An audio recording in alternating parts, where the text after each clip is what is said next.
ਵਾਹਿਗੁਰੂ। ਇੱਕ ਓੰਕਾਰ ਸਤਿਨਾਮ ਕਰਤਾ ਪੁਰਖ ਨਿਰਭਉ ਨਿਰਵੈਰ ਅਕਾਲ ਮੂਰਤ ਅਜੂਨੀ ਸੈਭੰ ਗੁਰ ਪ੍ਰਸਾਦ ਜਿਤਾ ਜਿਉ ਪਿੰਡ ਸਭ ਤੇਰਾ ਤੂੰ ਅੰਤਰਜਾਮੀ ਪੁਰਖ ਭਗਵਾਨ ਦਾਸਨ ਦਾਸ ਕਹਿ ਜਨ ਨਾਨਕ ਜਿਹਾ ਤੂੰ ਕਰਾਹੇ ਤਿਹਾ ਹਉ ਕਰੀ ਵਖਿਆਣ ਗੁਰ ਨਾਨਕ ਪਦ ਪੰਕਜ ਬੰਧਨ ਪਾਦ ਪੰਕਜ ਬੰਧਨ ਸਿਮਰਨ ਅੰਗਦ ਦੁਖ ਨਿਕੰਦਨ ਗੁਰ ਅਮਰਦਾਸ ਹਿਰਦੈ ਨਿਤ ਧਿਆਨ ਹਿਰਦੈ ਨਿਤ ਧਿਆਨ ਗੁਰ ਰਾਮਦਾਸ ਗੁਣ ਗਾਨ ਗੁਰ ਅਰਜਨ ਬਿਘਨ ਕੇ ਨਾਸਕ ਬਿਘਨ ਕੇ ਨਾਸਕ ਗੁਰ ਹਰਿਗੋਬਿੰਦ ਸ਼ੁਭ ਸੁਮਤ ਪ੍ਰਕਾਸ਼ਕ ਸ਼੍ਰੀ ਹਰਿ ਰਾਇ ਨਮੋ ਕਰ ਜੋਰੀ ਨਮੋ ਕਰ ਜੋਰੀ ਸ਼੍ਰੀ ਹਰਿ ਕ੍ਰਿਸ਼ਨ ਮਨਾ ਬਾਉਰੀ ਗੁਰੂ ਤੇਗ ਬਹਾਦਰ ਪਰਮ ਕਿਰਪਾਲਾ ਜੀ ਪਰਮ ਕਿਰਪਾਲਾ ਗੁਰੂ ਗੋਬਿੰਦ ਸਿੰਘ ਬਿਸਾਲਾ ਤਰੁਣ ਤਾਰਾ ਪਰ ਪੁਨ ਪੁਨ ਸੀਸਾ ਜੀ ਪੁਨ ਪੁਨ ਸੀਸਾ ਬੰਦੋਂ ਬਾਰ ਬਾਰ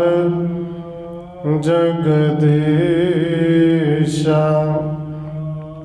ਤਰੁਣ ਤਾਰਾ ਪਰ ਪੁਨ ਪੁਨ ਸੀਸਾ ਜੀ ਪੁਨ ਪੁਨ ਸੀਸਾ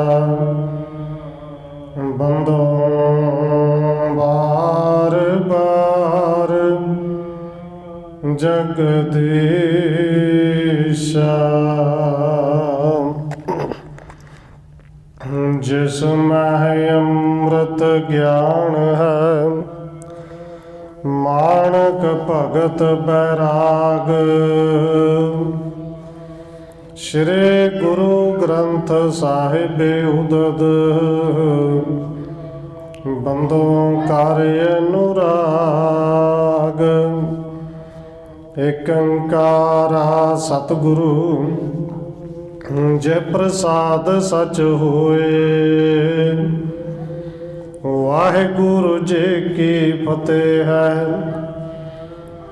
ਬਿਘਨ ਬਿਨਾਸਨ ਸੋਏ ਏਕ ਓੰਕਾਰਾ ਸਤਿਗੁਰੂ ਜੇ ਪ੍ਰਸਾਦ ਸਚ ਹੋਏ ਵਾਹਿਗੁਰੂ ਜੀ ਕੀ ਫਤਿਹ ਹੈ बिघन विनाशन सोए।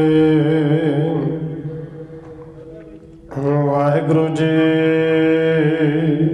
दोहरा अमरदास होए पास गुर निज अरदास प्रकाश। अद्भुत लीला आपकी सदा बिलास हुलास।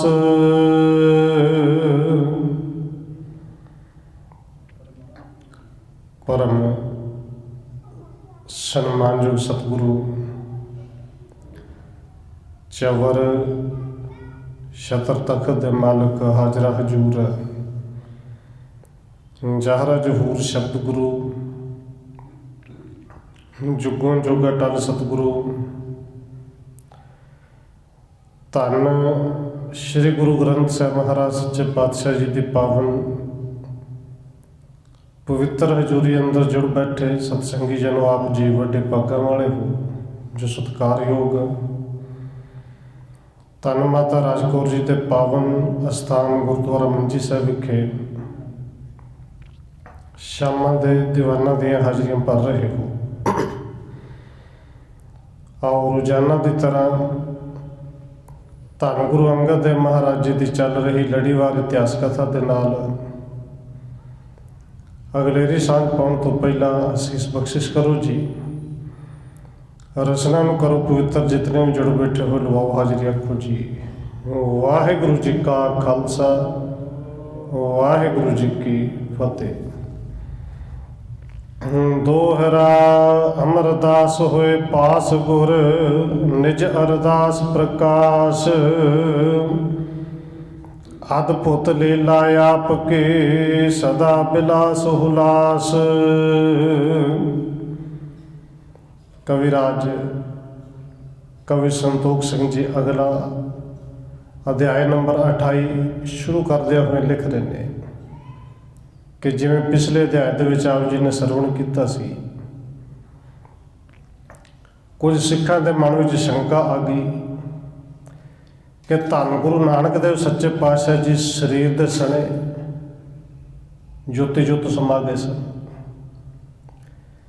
हुण धन गुरु अंगद देव जी शरीर त्याग के जाणगे कि जां ये भी शरीर दे थणे सने जाणगे।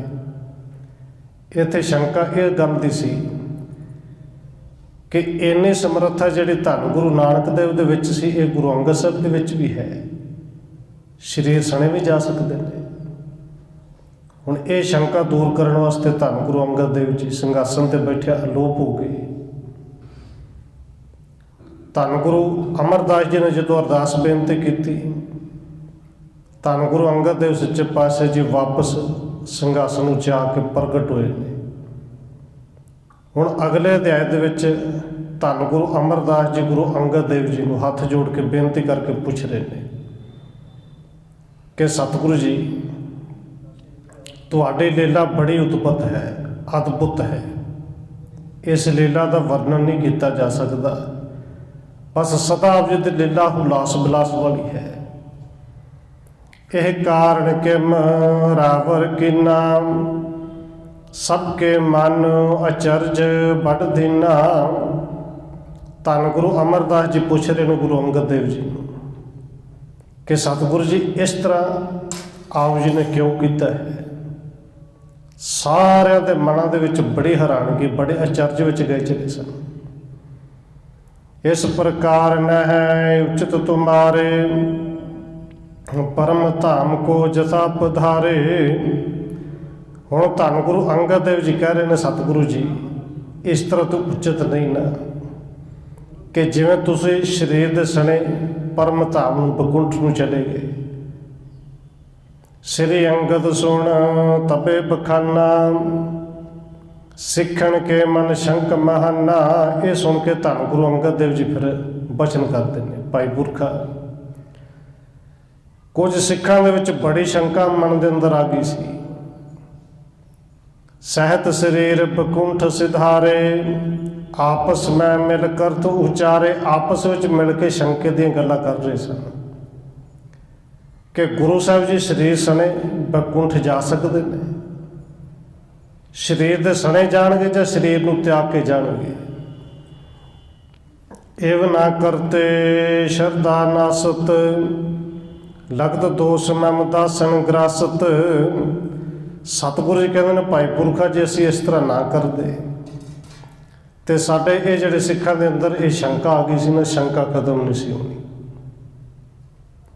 ਤੇ ਜੇ ਸਿੱਖਾਂ ਦੇ ਮਨ ਦੇ ਅੰਦਰ ਸ਼ੰਕਾ ਰਹਿ ਜੇ ਤੇ ਫਿਰ ਸਾਡੇ ਸੇਵਕਾਂ ਨੂੰ, ਸਿੱਖਾਂ ਨੂੰ ਦੋਸ਼ ਲੱਗਣਾ ਸੀ ਕਿ ਸਿੱਖ ਵੀ ਸ਼ੰਕਾ ਵਾਲੇ ਹੁੰਦੇ ਨੇ।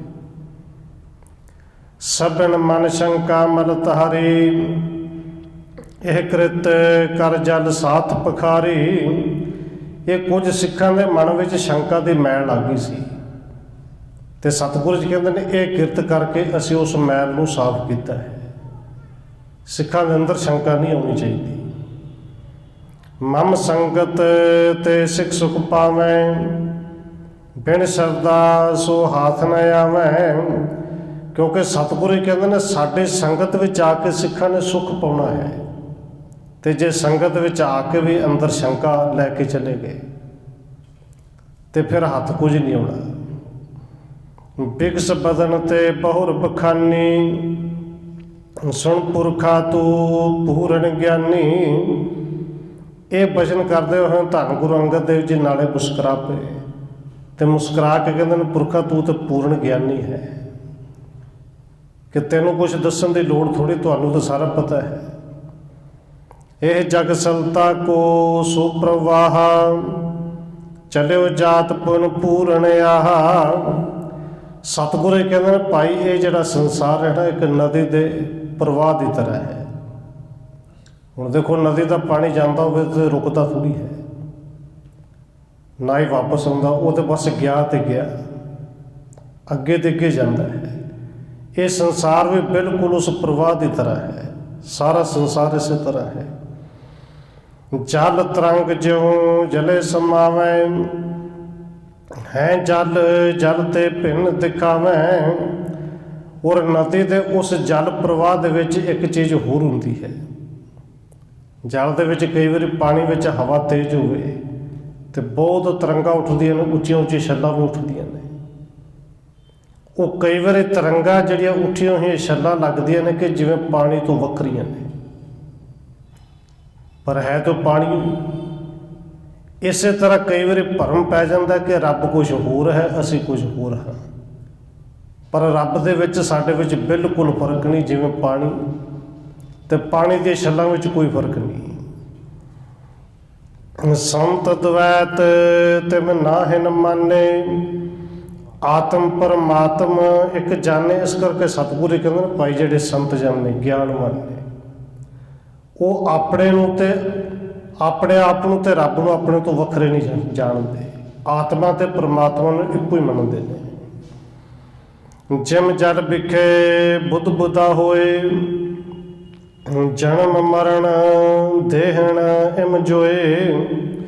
ਸਤਿਗੁਰੂ ਕਹਿੰਦੇ ਨੇ ਜਿਵੇਂ ਜਲ ਦੇ ਵਿੱਚ ਬੁਲਬੁਲਾ ਪੈਦਾ ਹੁੰਦਾ ਹੈ, ਉਹ ਬੁਲਬੁਲੇ ਦੀ ਕਿੰਨੀ ਕੁ ਜ਼ਿੰਦਗੀ ਹੈ, 1 ਸਕਿੰਟ 2 ਸਕਿੰਟ 5-4 ਸਕਿੰਟ ਰਹਿੰਦਾ ਹੋਣਾ ਹੈ। ਪਾਣੀ ਦੇ ਵਿੱਚੋਂ ਹਵਾ ਦੇ ਦੋਸ਼ ਕਰਕੇ ਬੁਲਬੁਲਾ ਪੈਦਾ ਹੁੰਦਾ ਪਰ ਉਹ ਖਤਮ ਹੋ ਜਾਂਦਾ ਹੈ। ਇਸੇ ਤਰ੍ਹਾਂ ਜਨਮ ਮਰਨ ਹੈ, ਪਾਣੀ ਦੇ ਬੁਲਬੁਲੇ ਦੀ ਤਰ੍ਹਾਂ ਹੀ ਹੈ। ਇਹ ਬੁਲਬੁਲਾ ਹੋ ਸਕਦਾ 100 ਸਾਲ ਤੱਕ ਨਾ ਬੁੱਝੇ। ਇਹ ਬੁਲਬੁਲਾ ਹੋ ਸਕਦਾ ਕਿ ਇੱਕ ਸਵਾਸ ਆਇਆ ਅਗਲਾ ਆਵੇ ਹੀ ਨਾ। ਬਸ ਜੀਵਨ ਦਾ ਬੁਲਬੁਲਾ ਇਸ ਤਰ੍ਹਾਂ ਹੈ, ਪਰ ਹੈ ਬੁਲਬੁਲੇ ਦੀ ਤਰ੍ਹਾਂ। ਔਰ ਧੰਨ ਗੁਰੂ ਤੇਗ ਬਹਾਦਰ ਮਹਾਰਾਜ ਜੀ ਦੇ ਪਾਵਨ ਬਚਨ ਵੀ ਕਹੇ ਨੇ ਕਿ ਇਹ ਸਾਰਾ ਸੰਸਾਰ ਜਲ ਤੇ ਜਲ ਦੇ ਵਿੱਚੋਂ ਜਿਵੇਂ ਬੁਲਬੁਲਾ ਪੈਦਾ ਹੁੰਦਾ ਹੈ, ਇਸੇ ਤਰ੍ਹਾਂ ਔਰ ਨਾਲ ਬਚਨ ਕੀਤੇ ਹੈ ਸਾਰਾ ਸੰਸਾਰ ਝੂਠ ਹੀ। ਜਗ ਰਚਨਾ ਸਭ ਝੂਠ ਹੈ, ਜਾਣ ਲਿਹੁ ਰੇ ਮੀਤ। ਬਿਲਕੁਲ ਉਸ ਬੁਲਬੁਲੇ ਦੀ ਤਰ੍ਹਾਂ ਹੈ। ਗੁਰੂ ਸਾਹਿਬ ਨੇ ਇੱਕ ਪਾਵਨ ਬਚਨ ਸਮਝਾਉਂਦੇ ਹੋਇਆ ਕਿ ਪੱਤਰ ਪੁਰਾਤਨ ਤਰਕੇ ਗਿਰੈ, ਬਹੁਰ ਨ ਜੁਰੇ ਨਏ ਲਗ ਪਰੈ। ਸਤਿਗੁਰੂ ਜੀ ਕਹਿੰਦੇ ਨੇ ਸਰੀਰ ਤੇ ਪਈ ਇਸ ਤਰ੍ਹਾਂ ਹੈ ਜਿਵੇਂ ਰੁੱਖਾਂ ਦੇ ਪੁਰਾਣੇ ਪੱਤੇ ਝੜ ਜਾਂਦੇ ਨੇ, ਕੁਝ ਫਲ ਝੜ ਜਾਂਦੇ ਨੇ, ਉਹ ਪੱਤੇ ਤੇ ਫਲ ਦੁਬਾਰੇ ਮੁੜ ਕੇ ਉਹਨਾਂ ਰੁੱਖਾਂ ਨੂੰ ਨਹੀਂ ਲੱਗਦੇ। ਇਹ ਮਨੁੱਖਾ ਜੀਵਨ ਵੀ ਇੱਕੋ ਹੀ ਮਿਲਦਾ ਹੈ। ਇਹਨੇ ਪੱਤਿਆਂ ਦੀ ਤਰ੍ਹਾਂ ਇੱਕ ਦਿਨ ਝੜ ਜਾਣਾ ਹੈ। ਉਹ ਬਾਬਾ ਕਬੀਰ ਜੀ ਨੇ ਪਾਵਨ ਬਚਨ ਕਹੇ ਨੇ ਕਿ ਜਿਉਂ ਬਨ ਫਲ ਪਾਕੇ ਭੂਏ ਗਿਰੈ, ਬਹੁਰ ਨ ਲਾਗੈ ਡਾਰ। ਜਿਵੇਂ ਰੁੱਖ ਦੇ, ਜੰਗਲ ਦੇ ਰੁੱਖ ਦੇ ਉਹ ਪੱਤੇ, ਉਹ ਫਲ ਇੱਕ ਵਾਰੀ ਧਰਤੀ ਤੇ ਡਿੱਗ ਜਾਣ ਤੇ ਮੁੜ ਕੇ ਨਹੀਂ ਲੱਗਦੇ। ਇਸੇ ਤਰ੍ਹਾਂ ਬਾਬਾ ਕਬੀਰ ਜੀ ਕਹਿੰਦੇ ਨੇ ਮਾਨਸ ਜਨਮ ਦੁਲੰਭ ਹੈ, ਹੋਏ ਨਾ ਬਾਰੰਬਾਰ। ਇਹ ਦੁਬਾਰੇ ਨਹੀਂ ਮਿਲਣਾ, ਬੜਾ ਦੁਰਲਭ ਹੈ। ਤਥਾ ਸਰੀਰ ਜਰਜਰੇ ਹੋਏ, ਮਰਤ ਨਾ ਇਹ ਉਪਜੇ ਜਗ ਜੁਏ। ਜਿਵੇਂ ਰੁੱਖ ਦੇ ਪੱਤੇ ਪੁਰਾਣੇ ਹੋ ਕੇ ਝੜਦੇ ਜ਼ਰੂਰ ਨੇ, ਇਹ ਸਰੀਰ ਵੀ ਇਸੇ ਤਰ੍ਹਾਂ ਜੇ ਬਚਪਨ ਲੰਘ ਗਿਆ, ਜਵਾਨੀ ਲੰਘ ਗਈ, ਇਹਨੇ ਪੁਰਾਣਾ ਹੋਣਾ, ਜਰਜਰਾ ਹੋਣਾ, ਬੁੱਢਾ ਹੋ ਜਾਣਾ ਹੈ। ਪਰ ਆਖਰ ਪੱਤੇ ਦੀ ਤਰ੍ਹਾਂ ਫਿਰ ਇਹਨੇ ਝਾੜੀ ਜਾਣਾ ਹੈ। ਜਗ ਤੇ ਅਨਾਦ ਕਾਲ ਕੋ ਐਸੇ, ਚੱਲਿਓ ਆਏ ਜਿਹੇ ਪਾਰ ਨ ਕੈਸੇ। ਸਤਿਗੁਰੂ ਜੀ ਕਹਿੰਦੇ ਨੇ ਸੰਸਾਰ ਦੇ ਵਿੱਚ ਆਦਿ ਕਾਲ ਤੋਂ ਲੈ ਕੇ ਅਨਾਦ ਕਾਲ ਤੋਂ ਲੈ ਕੇ ਇਸੇ ਤਰ੍ਹਾਂ ਚੱਲਿਆ ਹੁੰਦਾ ਹੈ। ਇਹਦਾ ਪਾਰਾਵਾਰ ਨਹੀਂ ਪਾਇਆ ਜਾ ਸਕਦਾ। ਜਿਹੜਾ ਆਇਆ ਹੈ ਉਹਨੇ ਜਾਣਾ ਤਾਂ ਹੈ ਹੀ। ਅਬ ਤੁਮ ਸਭ ਨੇ ਮੋਹਿ ਪਿਛਾਰੇ, ਕਰੋ ਨ ਸ਼ੋਕ ਮੋਹ ਕੋ ਟਾਰੇ। ਹੁਣ ਧੰਨ ਗੁਰੂ ਅੰਗਦ ਦੇਵ ਸੱਚੇ ਪਾਤਸ਼ਾਹ ਜੀ ਕਹਿੰਦੇ ਨੇ ਸਾਰੇ ਸਿੱਖਾਂ ਨੂੰ ਸੰਬੋਧਨ ਕਰਦੇ ਹੋਏ ਕਿ ਭਾਈ ਹੁਣ ਅਸੀਂ ਸਰੀਰ ਛੱਡ ਕੇ ਚਲੇ ਜਾਣਾ ਹੈ, ਤੇ ਸਾਡੇ ਤੋਂ ਪਿੱਛੋਂ ਸਰੀਰ ਜਾਣ ਤੋਂ ਪਿੱਛੋਂ ਕਿਸੇ ਨੇ ਸੋਗ ਨਹੀਂ ਮਨਾਉਣਾ, ਚਿੰਤਾ ਨਹੀਂ ਕਰਨੀ, ਮੋਹ ਨੂੰ ਨਾਸ ਕਰਨਾ ਹੈ। ਮੰਗਲ ਨਾਨਾ ਭਾਂਤ ਕਰੀਜੈ, ਸ਼ਬਦ ਕੀਰਤਨ ਪਠੋ ਸੁਣੀਜੈ। ਤੁਸੀਂ ਆਨੰਦ ਮੰਗਲ ਹੀ ਕਰਨਾ ਹੈ, ਗੁਰਬਾਣੀ ਦੇ ਸ਼ਬਦਾਂ ਨੂੰ ਪੜ੍ਹਨਾ ਹੈ, ਕੀਰਤਨ ਕਰਨਾ ਹੈ, ਕੀਰਤਨ ਸੁਣਨਾ ਹੈ। ਦੋਨੋਂ ਪੁੱਤਰ ਆਏ ਤਿਸ ਕਾਲਾ, ਪਰੇ ਚਰਨ ਅਰਬਿੰਦ ਕਿਰਪਾਲਾ। ਉਸ ਵੇਲੇ ਸਤਿਗੁਰੂ ਜੀ ਦੇ ਦੋਵੇਂ ਪੁੱਤਰ ਬਾਬਾ ਦਾਸੂ ਜੀ, ਬਾਬਾ ਦਾਤੂ ਜੀ ਆਏ, ਗੁਰੂ ਪਿਤਾ ਦੇ ਚਰਨਾਂ ਦੇ ਵਿੱਚ ਆ ਕੇ ਢਹਿ ਪੈ ਨਮਸਕਾਰ ਕੀਤੀ। ਦਇਆ ਧਾਰ ਵਿਵਹਾਰ ਬਤਾਵੋ, ਜਿਮ ਪਿੱਛੇ ਹਮ ਕਰੇ ਜਣਾਵੋ। ਬਾਬਾ ਦਾਸੂ ਜੀ, ਦਾਤੂ ਜੀ ਕਹਿੰਦੇ ਨੇ ਪਿਤਾ ਜੀ ਦੱਸੋ, ਕਿਰਪਾ ਕਰੋ ਕਿ ਸਰੀਰ ਤਿਆਗਣ ਤੋਂ ਬਾਅਦ ਕਿਵੇਂ ਦਾ ਵਿਵਹਾਰ ਕਰਨਾ ਹੈ, ਤੁਹਾਡੇ ਪਿੱਛੋਂ ਕੀ ਕੁਛ ਕਰੀਏ। ਜਗਤ ਰੇ ਤਿਆਰ ਕੁਲ ਆਚਾਰ, ਜੈਸੇ ਆਇਓ ਹੋਤ ਅਗਾਰ। ਦਾਸੂ ਜੀ, ਦਾਤੂ ਜੀ ਕਹਿੰਦੇ ਨੇ ਗੁਰੂ ਪਿਤਾ ਜੀ ਜਿਵੇਂ ਸੰਸਾਰ ਦੇ ਵਿੱਚ ਸਾਡੇ ਕੁਲ ਦੇ ਵਿੱਚ ਪਹਿਲੋਂ ਹੁੰਦੇ ਆਏ ਨੇ ਸੰਸਕਾਰ, ਇਸੇ ਤਰ੍ਹਾਂ ਕਰੀਏ। ਸੁਣ ਸਿਰੇ ਸਤਿਗੁਰੂ ਬਾਕ ਉਚਾਰੇ, ਜਗ ਅਰ ਕੁਲ ਕੇ ਜਿਤਕ ਅਚਾਰੇ। ਇਹ ਸੁਣ ਕੇ ਸਤਿਗੁਰੂ ਧੰਨ ਗੁਰੂ ਅੰਗਦ ਦੇਵ ਜੀ ਕਹਿੰਦੇ ਨੇ ਭਾਈ ਇਹ ਸੰਸਾਰ ਦੇ ਜਿਹੜੇ ਰੀਤੀ ਰਿਵਾਜ ਨੇ ਜਾਂ ਕੁਲ ਦੇ ਰੀਤੀ ਰਿਵਾਜ ਨੇ, ਜਿੰਨੇ ਵੀ ਵਿਵਹਾਰ ਨੇ, ਹਮਰੇ ਹੇਤ ਨਹੀਂ ਕੁਛ ਕਰਨਾ, ਕੀਰਤ ਪਠ ਸੁਣ ਨਾਮ ਸਿਮਰਨਾ। ਇਹਨਾਂ ਵਿੱਚੋਂ ਸਾਡੇ ਲਈ ਕੁਝ ਨਹੀਂ ਕਰਨਾ, ਕਿਉਂਕਿ ਜਗਤ ਇੱਕ ਵਹਿਮਾਂ ਭਰਮਾਂ ਦੇ ਵਿੱਚ ਪੈ ਕੇ ਕਰੀ ਆਉਂਦਾ ਹੈ ਕਿ ਇਸ਼ਨਾਨ ਕਰਾਉਣਾ ਹੈ, ਇਹ ਸਿਰ ਇਸ ਪਾਸੇ ਕਰਨਾ ਹੈ, ਇਹ ਪੈਰ ਇਸ ਪਾਸੇ ਕਰਨੇ ਨੇ। ਇਹ ਜਗਤ ਦੀ ਜਾਂ ਸਾਡੇ ਕੁਲ ਦੀ ਜਿਹੜੀ ਪਿੱਛੇ ਰੀਤ ਚੱਲੀ ਆਉਂਦੀ, ਉਹਨਾਂ ਵਿੱਚੋਂ ਸਾਡੇ ਲਈ ਕੁਝ ਵੀ ਨਹੀਂ ਕਰਨਾ। ਬਸ ਜੇ ਤੁਸੀਂ ਕੁਝ ਕਰਨਾ ਹੈ ਤਾਂ ਉਹ ਕੀਰਤ ਪਠ ਸੁਣ ਨਾਮ ਸਿਮਰਨਾ, ਰੱਬ ਦੇ ਪਰਮੇਸ਼ਰ ਦੀ ਕੀਰਤੀ ਕਰਨੀ ਹੈ, ਕੀਰਤਨ ਸੁਣਨਾ ਹੈ, ਬਾਣੀ ਪੜ੍ਹਨੀ ਹੈ, ਸਤਿਨਾਮ ਵਾਹਿਗੁਰੂ ਦਾ ਸਿਮਰਨ ਕਰਨਾ, ਹੋਰ ਕੁਝ ਨਹੀਂ ਕਰਨਾ। ਕਰੋ ਆਨੰਦ ਮੰਗਲਾਚਾਰਾ, ਦੇਹੋ ਸਰੀਰ ਅਗਨ ਸੰਸਕਾਰਾ। ਬਸ ਆਨੰਦ ਮੰਗਲ ਕਰਦਿਆਂ ਹੋਇਆਂ, ਸਤਿਨਾਮ ਵਾਹਿਗੁਰੂ ਦਾ ਜਾਪ ਕਰਦਿਆਂ ਹੋਇਆਂ, ਜਦੋਂ ਅਸੀਂ ਸਰੀਰ ਛੱਡ ਕੇ ਜਾਣਾ, ਸਰੀਰ ਨੂੰ ਇਸੇ ਤਰ੍ਹਾਂ ਚੁੱਕਣਾ ਹੈ, ਜਾ ਕੇ ਸੰਸਕਾਰ ਕਰ ਦੇਣਾ, ਹੋਰ ਨਹੀਂ ਕੁਝ ਕਰਨਾ। ਪੁੰਨ ਪੁੱਤਰਨ ਕੋ ਸੰਗਤ ਸਾਥ, ਕੈਸਰੀ ਅਮਰ ਗਹਾਇਓ ਹਾਥ। ਫਿਰ ਸਤਿਗੁਰੂ ਜੀ ਨੇ ਆਪਣੇ ਦੋਵੇਂ ਪੁੱਤਰਾਂ ਨੂੰ ਔਰ ਸਾਰੀ ਸੰਗਤ ਨੂੰ ਧੰਨ ਗੁਰੂ ਅਮਰਦਾਸ ਮਹਾਰਾਜ ਜੀ ਤੇ ਲੜਦਾ ਹੈ। ਸਭਨ ਕੋ ਉਪਦੇਸ਼ ਦ੍ਰਿੜਾਇਓ, ਇਹ ਮੈਂ ਆਪਣੇ ਤਾਨ ਪਟਾਇਓ। ਸਾਰਿਆਂ ਨੂੰ ਗੁਰੂ ਸਾਹਿਬ ਜੀ ਨੇ ਫਿਰ ਉਪਦੇਸ਼ ਦਿੱਤਾ, ਪੁੱਤਰੋ ਸਿੱਖੋ ਭਰਾਵੋ, ਇਹ ਸਾਰਿਆਂ ਨੂੰ ਗੁਰੂ ਸਾਹਿਬ ਜੀ ਕਹਿੰਦੇ ਨੇ ਅਸੀਂ ਆਪਣੀ ਥਾਂ ਤੇ ਗੁਰੂ ਅਮਰਦਾਸ ਨੂੰ ਬਿਠਾਇਆ ਹੈ। ਮੋਹ ਮੈਂ ਇਸ ਮੈਂ ਭੇਦ ਨ ਜਾਣੋ, ਜੋ ਜਾਣੇ ਲੈ ਖੇਦ ਮਹਾਨੋ। ਸਾਡੇ ਵਿੱਚ ਤੇ ਇਹਨਾਂ ਵਿੱਚ ਇੱਕ ਰੱਤੀ ਭਰ ਵੀ ਫਰਕ ਨਹੀਂ ਜਾਣਨਾ। ਜਿਸ ਤਰ੍ਹਾਂ ਮੈਂ ਸਭ ਉਸੇ ਤਰ੍ਹਾਂ ਗੁਰੂ ਅਮਰਦਾਸ ਜੀ ਨੇ। ਭੁਗਤ ਮੁਕਤ ਸਭ ਇਨਕੇ ਹਾਥ, ਜੋ ਸੇਵੇਂ ਹੋਵੇਂ ਸੁਖ ਸਾਥ। ਸਤਿਗੁਰੂ ਜੀ ਕਹਿੰਦੇ ਨੇ ਉਹੀ ਧੰਨ ਗੁਰੂ ਨਾਨਕ ਸਾਹਿਬ ਜੀ ਦੀ ਜੋਤ ਜਿਹੜੀ ਸਾਡੇ ਵਿੱਚ ਹੈ ਉਹੀ ਇਹਨਾਂ ਵਿੱਚ ਹੈ। ਭੁਗਤੀ ਤੇ ਮੁਕਤੀ ਦੇ ਭੰਡਾਰ ਇਹਨਾਂ ਦੇ ਚਰਨਾਂ ਵਿੱਚ ਨੇ, ਇਹਨਾਂ ਦੇ ਹੱਥ ਵਿੱਚ ਨੇ। ਜਿਹੜਾ ਸਿਮਰੇਗਾ ਸੇਵੇਗਾ ਉਹ ਜਿੰਨੇ ਮਰਜ਼ੀ ਖਜ਼ਾਨੇ ਪ੍ਰਾਪਤ ਕਰ ਲਵੇ। ਸ਼ਰਨ ਪਰੈ ਸੋ ਜਗ ਤਰੈ, ਹੋਏ ਦੁਖੇ ਦਰੋਹ ਜੋ ਉਰ ਧਰੈ। ਸਤਿਗੁਰੂ ਕਹਿੰਦੇ ਨੇ ਜੋ ਗੁਰੂ ਅਮਰਦਾਸ ਦੀ ਸ਼ਰਨ ਵਿੱਚ ਪੈਣਗੇ ਸੰਸਾਰ ਦੇ ਸਾਰੇ ਸੁੱਖ ਪ੍ਰਾਪਤ ਕਰਨਗੇ, ਔਰ ਜੋ ਇਹਨਾਂ ਨਾਲ ਧਰੋਹ ਕਰਨਗੇ, ਈਰਖਾ ਕਰਨਗੇ, ਉਹ ਦੁਖੀ ਹੋਣਗੇ। ਈਰਖਾ ਕਰੈ ਸਰੈ ਨਹਕਾਰ, ਉਲਟੋ ਆਪਣੋ ਲੇਹ ਬਿਗਾਰ। ਔਰ ਸਤਿਗੁਰੂ ਕਹਿੰਦੇ ਨੇ ਪੁੱਤਰੋ ਸਿੱਖੋ, ਵਿਚਾਰ ਕਰਕੇ ਦੇਖੋ, ਜਿਹੜਾ ਕੋਈ ਈਰਖਾ ਕਰੇਗਾ ਵੀ, ਈਰਖਾ ਕਰਨ ਨਾਲ ਕਦੇ ਕਿਸੇ ਦਾ ਕੋਈ ਕੰਮ ਸੌਰਿਆ ਤਾਂ ਨਹੀਂ ਨਾ। ਹੁਣ ਇੱਕ ਬੰਦੇ ਦੀ ਚੜ੍ਹਾਈ ਬੜੀ ਹੈ, ਰੁਪਈਏ ਕਰਕੇ, ਪੈਸੇ ਕਰਕੇ, ਕਾਰੋਬਾਰ ਬੜਾ ਵੱਡਾ ਹੈ, ਉਹਨੂੰ ਵੇਖ ਕੇ ਸੜੀ ਜਾਏ ਸੜੀ ਜਾਏ ਸੜੀ ਜਾਏ, ਤਾਂ ਉਹਦਾ ਕੁਝ ਸੌਰੇਗਾ ਜੀ। ਹਾਂ, ਉਹਨੂੰ ਵੇਖ ਕੇ ਰੀਸ ਕਰ ਲਵੇ ਤੇ ਗੱਲ ਕੁਝ ਨਾ ਕੁਝ ਬਣ ਸਕਦੀ। ਜੇ ਇਹਨੇ ਕੀਤਾ ਤੇ ਮੈਂ ਵੀ ਕਰਾਂ, ਜੇ ਇਹਨੇ ਸਿਮਰਨ ਕੀਤਾ ਮੈਂ ਵੀ ਕਰਾਂ, ਇਹਨੇ ਕਾਰੋਬਾਰ ਵਧਾਇਆ ਤੇ ਮੈਂ ਵੀ ਯਤਨ ਕਰਾਂ। ਸਤਿਗੁਰੂ ਕਹਿੰਦੇ ਨੇ ਈਰਖਾ ਕਰਕੇ ਕਦੇ ਕਿਸੇ ਦਾ ਸੌਰਿਆ ਨਹੀਂ ਭਾਈ, ਸਗੋਂ ਆਪਣਾ ਵਿਗਾੜਦਾ ਹੀ ਹੈ। ਇਮ ਕਹਿ ਲੈਨ ਹਕਾਰ ਜੁਲਾਹੇ, ਤਤ ਛਨ ਆਏ ਸਤਿਗੁਰੂ ਪਾਹੇ। ਇਹ ਭਜਨ ਕਰਦੇ ਗੁਰੂ ਸਾਹਿਬ ਜੀ ਕਹਿੰਦੇ ਨੇ ਭਾਈ ਜਾ ਉਸ ਜੁਲਾਹੇ ਨੂੰ ਬੁਲਾ ਕੇ ਲਿਆਓ, ਜਿਹੜੇ ਜੁਲਾਹੇ ਦੇ ਕਿੱਲੇ ਦੇ ਨਾਲ ਠਿੱਡਾ ਲੱਗ ਕੇ ਸਾਡੇ ਅਨੰਨ ਸਿੱਖ ਪਿਆਰੇ ਜਿਹੜੇ ਹੁਣ ਗੁਰੂ ਨੇ, ਗੁਰੂ ਅਮਰਦਾਸ ਜੀ ਠੋਕਰ ਖਾ ਕੇ ਡਿੱਗੇ ਸਨ, ਉਸ ਜੁਲਾਹੇ ਨੂੰ ਬੁਲਾ ਕੇ ਲਿਆਓ। ਛੇਤੀ ਦੇ ਨਾਲ ਸਿੱਖ ਗਏ, ਜੁਲਾਹਾ ਤੋਂ ਦੇ ਘਰ ਵਾਲੇ ਦੋਵਾਂ ਨੂੰ ਬੁਲਾ ਕੇ ਲਿਆਏ। 300 ਕਹਿਓ ਤਜੋ ਇਹ ਗ੍ਰਾਮ, ਅਪਰ ਥਾਨ ਕੀ ਜੈ ਨਿਜ ਧਾਮ। ਧੰਨ ਗੁਰੂ ਅੰਗਦ ਦੇਵ ਜੀ ਕਹਿੰਦੇ ਨੇ ਭਾਈ ਹੁਣ ਤੁਸੀਂ ਕੰਮ ਕਰੋ, ਇਹ ਪਿੰਡ ਛੱਡ ਕੇ ਚਲੇ ਜਾਓ, ਕਿਸੇ ਹੋਰ ਪਿੰਡ ਨਗਰ ਦੇ ਵਿੱਚ ਜਾ ਕੇ ਆਪਣਾ ਘਰ ਬਣਾਓ। ਕੇਲਾ ਅਮਰ ਚਰਨ ਲੱਗ ਗਿਰਿਓ, ਸੋ ਤਰ ਹੋਏ ਭਇਓ ਅਬ ਹਰਿਓ।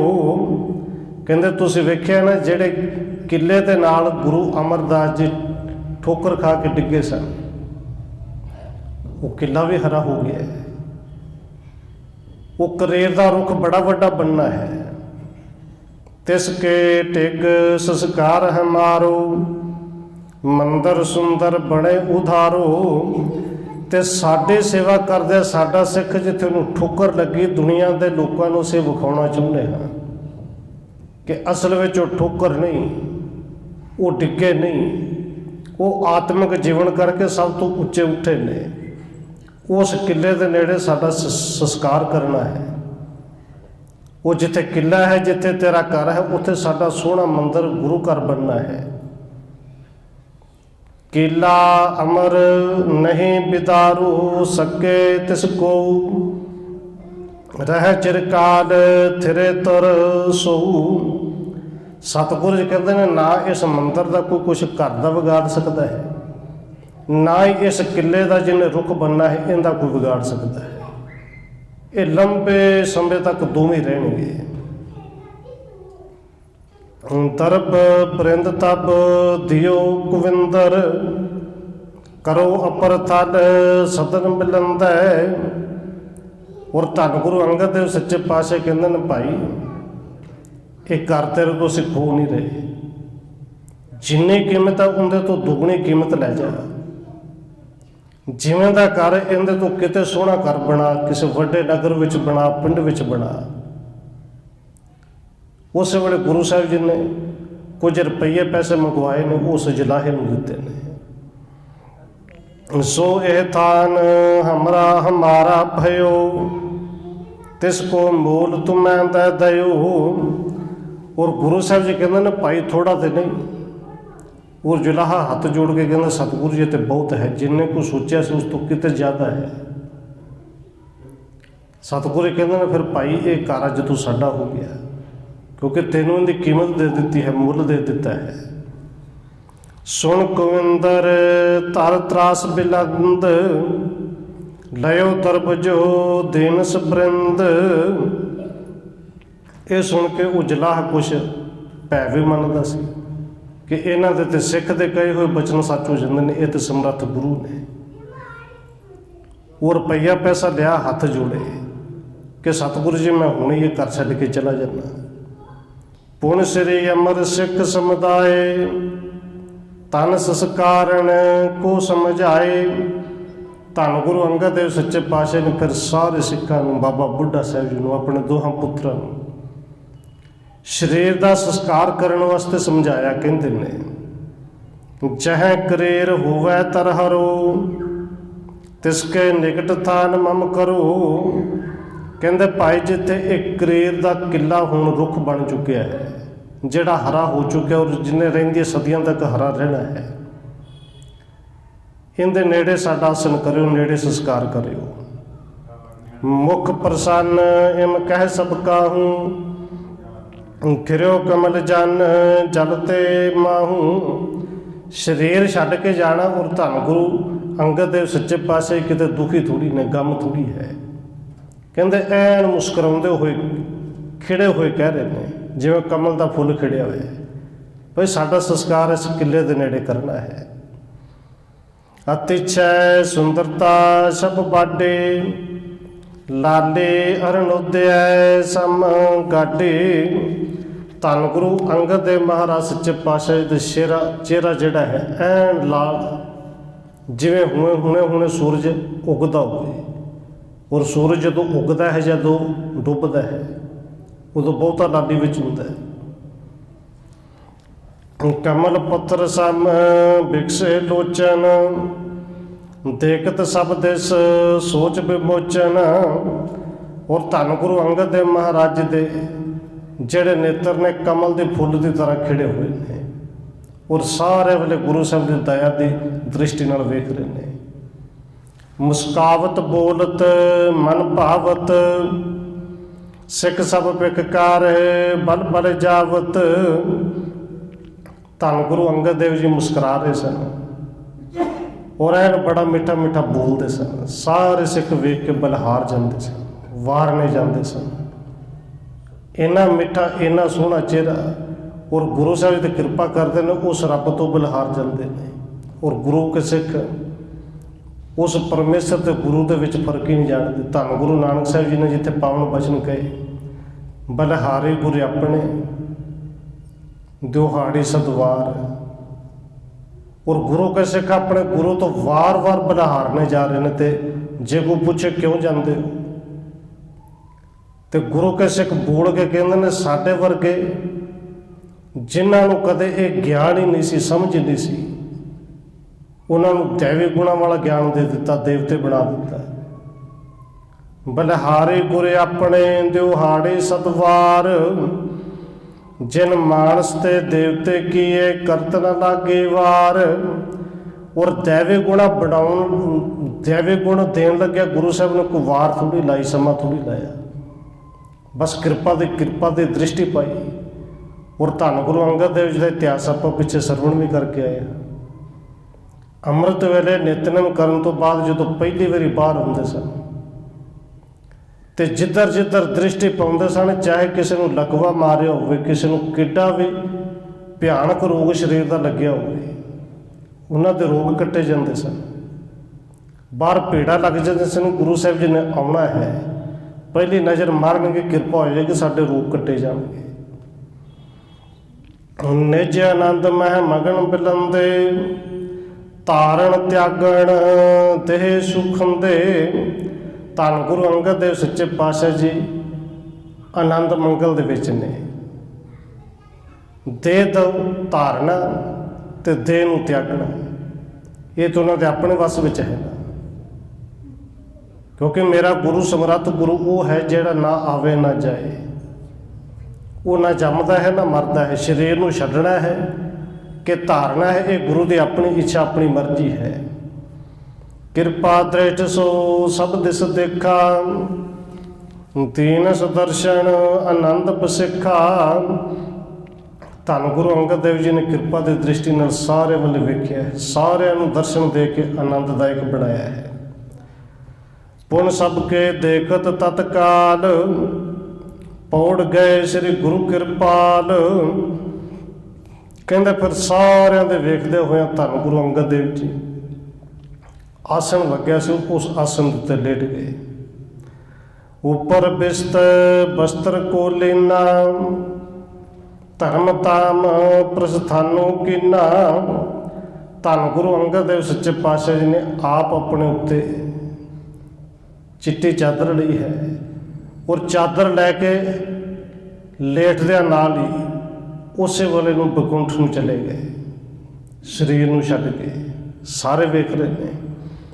ਸਤਿਗੁਰ ਤਨ ਉੱਪਰ ਪੌੜਾਏ, ਦਾਸੂ ਦੇਨਸ ਅਗਨ ਲਗਾਏ। ਹੁਣ ਕਹਿੰਦੇ ਇਸ ਤਰ੍ਹਾਂ ਗੁਰੂ ਕੇ ਸਿੱਖਾਂ ਨੇ ਸੰਸਕਾਰ ਕਰਨ ਦੀ ਤਿਆਰੀ ਕੀਤੀ ਹੈ।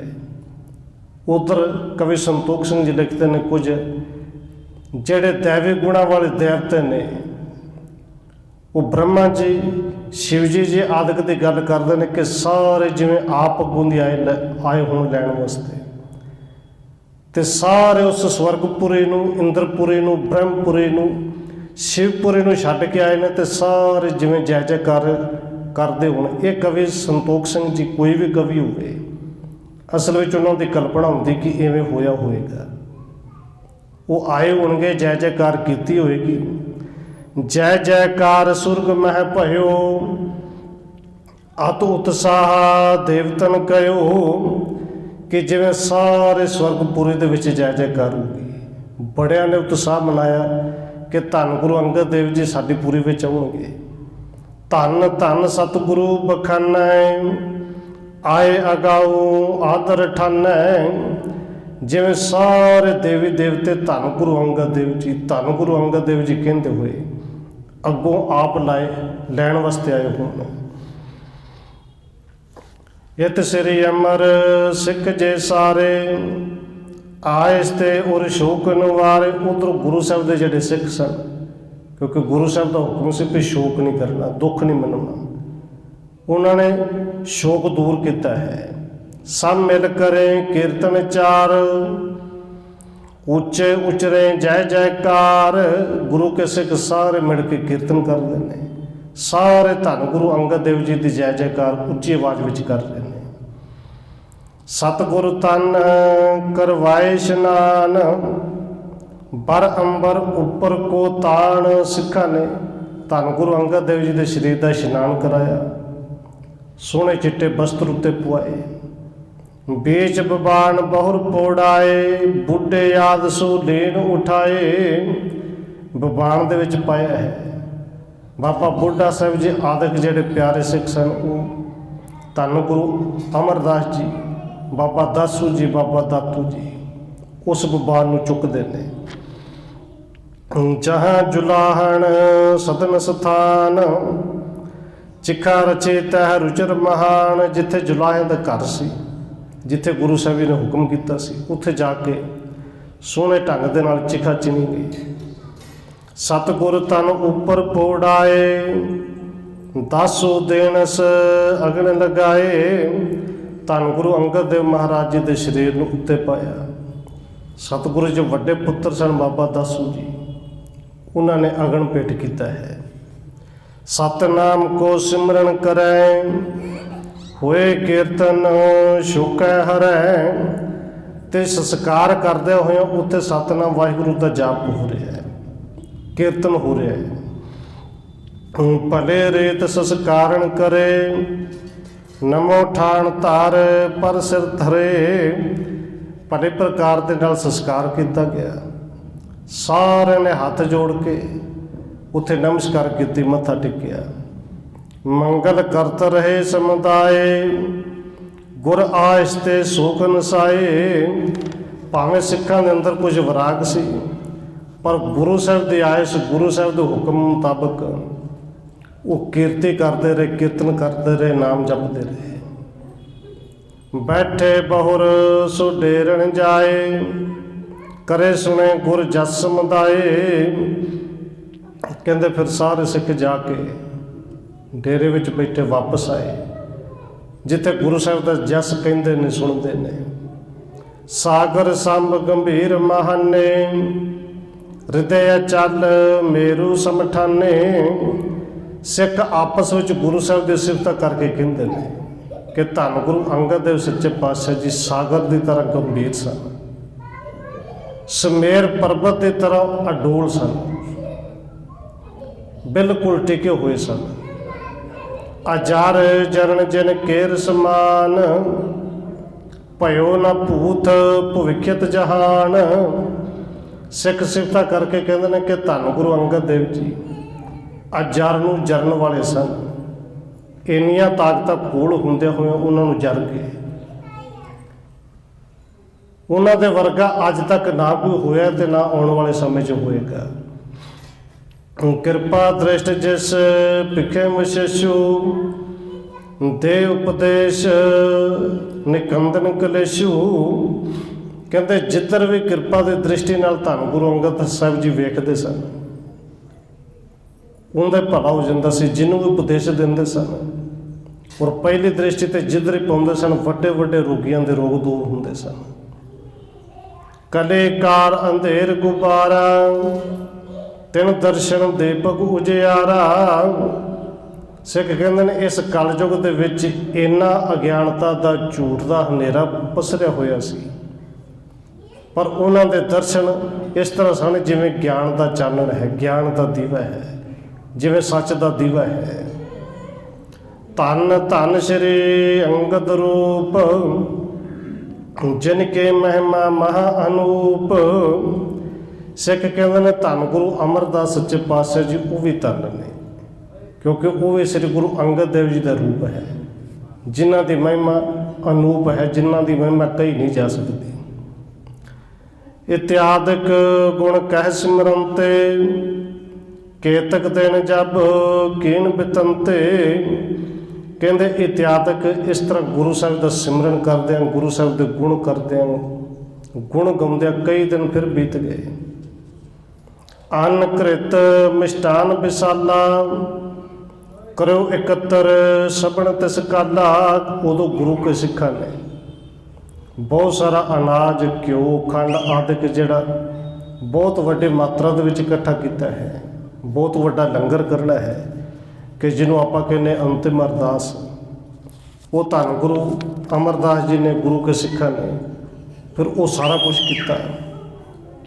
ਜਹ ਜਹ ਤੇ ਸਿੱਖ ਸਾਧ ਹਕਾਰੇ, ਸਭ ਆਏ ਸ੍ਰੀ ਸਤਿਗੁਰੂ ਦੁਆਰੇ। ਜਿੱਥੋਂ ਜਿੱਥੋਂ ਤੱਕ ਹੋ ਸਕਦਾ ਸੀ ਸਿੱਖਾਂ ਨੂੰ ਸੁਣੇ ਭੇਜੇ।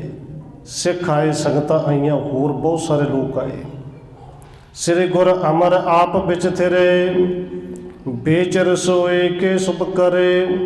ਜਦੋਂ ਲੰਗਰ ਤਿਆਰ ਹੁੰਦਾ, ਧੰਨ ਗੁਰੂ ਅਮਰਦਾਸ ਜੀ ਭਾਵੇਂ ਹੁਣ ਗੁਰਤਾ ਗੱਦੀ ਤੇ ਬਿਰਾਜਮਾਨ ਨੇ, ਪਰ ਉਹਨਾਂ ਨੇ ਸੇਵਾ ਫਿਰ ਵੀ ਨਹੀਂ ਛੱਡੀ। ਲੰਗਰ ਦੇ ਵਿੱਚ ਆਪ ਜਾ ਕੇ ਲੰਗਰ ਤਿਆਰ ਕਰਵਾਉਂਦੇ ਨੇ। ਸਭ ਪ੍ਰਕਾਰ ਕਰ ਤਿਆਰ ਆਹਾਰਾ, ਅਪਰ ਸਿੱਖ ਮਿਲ ਪਾਕ ਸੁਧਾਰਾ। ਸਭ ਤਰ੍ਹਾਂ ਦੇ ਭੋਜਨ ਤਿਆਰ ਕੀਤੇ ਗਏ। ਹੋਰ ਸਿੱਖਾਂ ਨੇ ਮਿਲ ਕੇ ਰਸੋਈ ਤਿਆਰ ਕੀਤੀ।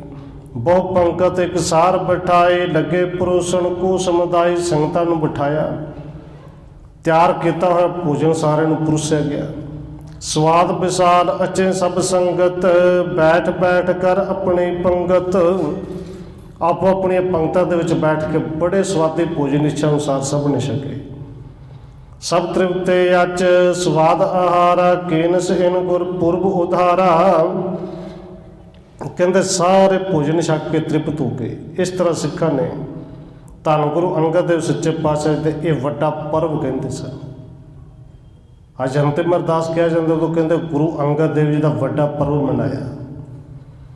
ਸ਼੍ਰੀ ਅੰਗਦ ਗੁਰ ਸਿਮਰਨ ਕਰ ਕਰ, ਬੰਦਤ ਕਰ ਬੰਦੇ ਸਿਰ ਧਰ ਧਰ। ਜਿੰਨੇ ਸਿੱਖ ਆਏ ਧੰਨ ਗੁਰੂ ਅੰਗਦ ਦੇਵ ਸੱਚੇ ਪਾਤਸ਼ਾਹ ਜੀ ਨੂੰ ਯਾਦ ਕਰ ਕਰਕੇ, ਸਿਮਰਨ ਕਰ ਕਰਕੇ, ਹੱਥ ਜੋੜ ਜੋੜ ਕੇ ਧਰਤੀ ਦੇ ਉੱਤੇ ਮੱਥੇ ਰੱਖ ਕੇ ਨਮਸਕਾਰਾਂ ਕਰਦੇ ਨੇ। ਸ਼੍ਰੀ ਨਾਨਕ ਕੋ ਲੇਕਰ ਨਾਮਾ ਕਰ ਅਰਦਾਸ ਸਰਬ ਅਬਿਰਮਾ। ਧੰਨ ਗੁਰੂ ਅਮਰਦਾਸ ਮਹਾਰਾਜ ਜੀ ਨੇ ਗੁਰੂ ਨਾਨਕ ਸਾਹਿਬ ਜੀ ਦਾ, ਧੰਨ ਗੁਰੂ ਅੰਗਦ ਦੇਵ ਜੀ ਸਾਹਿਬ ਜੀ ਦਾ ਨਾਮ ਲੈ ਕੇ ਅਰਦਾਸ ਬੇਨਤੀ ਕੀਤੀ।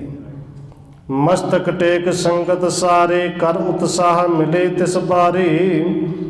ਕਹਿੰਦੇ ਉਦੋਂ ਸਾਰੀ ਸੰਗਤ ਨੇ ਫਿਰ ਮੱਥਾ ਟੇਕਿਆ। ਧੰਨ ਗੁਰੂ ਅਮਰਦਾਸ ਜੀ ਸਿੰਘਾਸਣ ਤੇ ਬੈਠੇ ਨੇ, ਸਾਰੀ ਸੰਗਤ ਆ ਕੇ ਮਿਲੀ ਹੈ।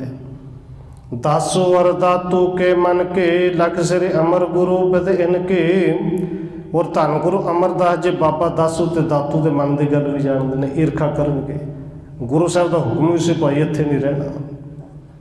ਹੋਏ ਨੰਬਰ ਪਦ ਪਰ ਕਰ ਨਮੋ ਸੰਗਤ ਭਾਈ ਸੰਗ ਤੇ ਸਮੋ।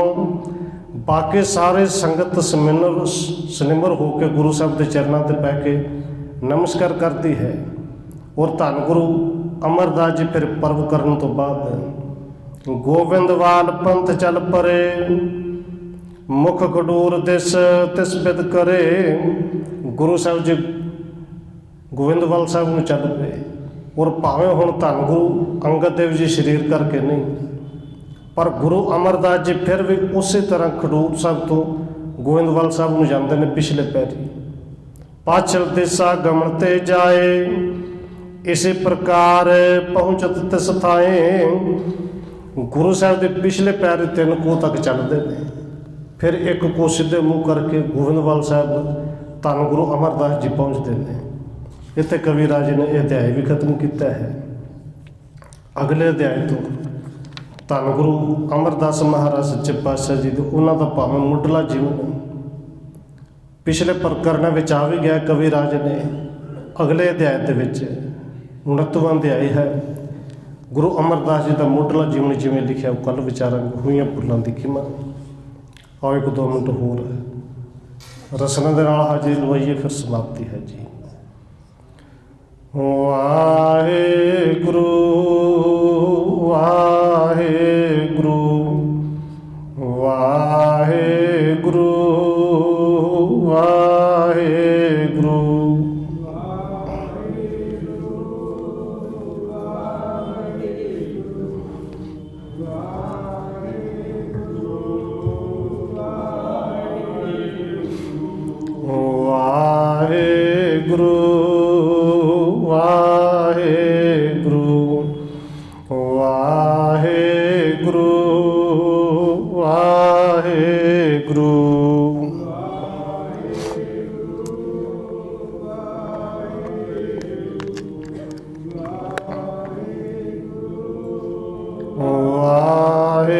ਵਾਹਿਗੁਰੂ ਵਾਹਿਗੁਰੂ ਜੀ ਕਾ ਖਾਲਸਾ